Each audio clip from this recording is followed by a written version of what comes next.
આ ચૈતરના નોરતામાં આઠમ આવશે.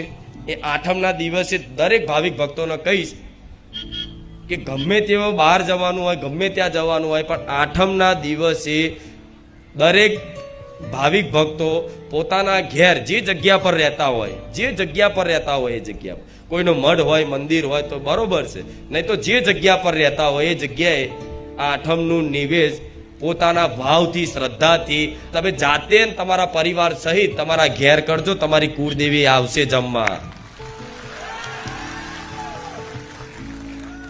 કુટુંબ હશે તમારું મોટું, કોઈના ગામડે મઠ હશે, કોઈનું મંદિર હશે, કોઈને મઢુલી હશે, બધાનું હશે.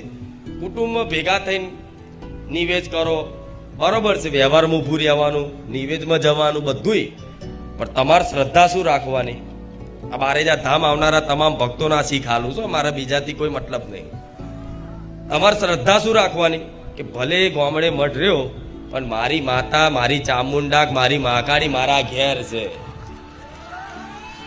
શું?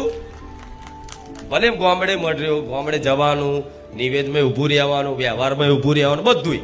પણ બધા ટોરા હંગાત નિવેદ કરવાની મજા આવશે. માને જમાડી હોય ને તો એકાંતમાં જમાડજો. માતા એવું કહીશ તમારી માં હાથેથી કોર્યા ના ખાય મને કહેતો.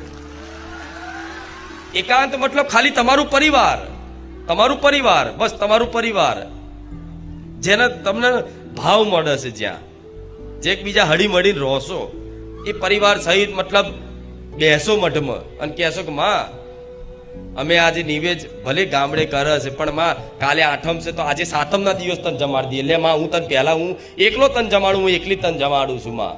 એવી ચોખાનું નિવેદ, ઘી ગોળના ચોખા બનાવીને ધૂપ કરી નારિયેળ વધેરી પાણીનો ગ્લાસ ધરાવજો. તમને જે ઈચ્છા થાય ને મનથી કે દાળ ભાત પૂરી શાક લાપસી બનાવીને આજ મારી માતાને ભોણું ધરાવવું છે અને એ દિવસે 5 કુવાસીઓ જમાડશો ને તમારી માતાનો નિવેદ પહોંચી ગયું. 12 મહિના લીલા લે. શું માતા નિવેદ તો લે, નિવેદ તો મતલબ બધાય હાલે છે, પણ એ નિવેદ શું છે? 12 મહિને એક જ વાર નિવેદ કરો ને 12 મહિના તમારી કુળદેવી હાચવો, તમને કોટો ના વાગવા દે, એમના માં કહેવાય. પણ આજ છતાંય તે 12 મહિના કંઈકનું કંઈક જીવન છે, બધું આવવાનું, સુખ દુઃખ તો બધું આવે. આટલી વાતોમાં તમારી કુળદેવી તમને બચાવી લેતી હશે, ડૂબવા નહીં દેતી હોય.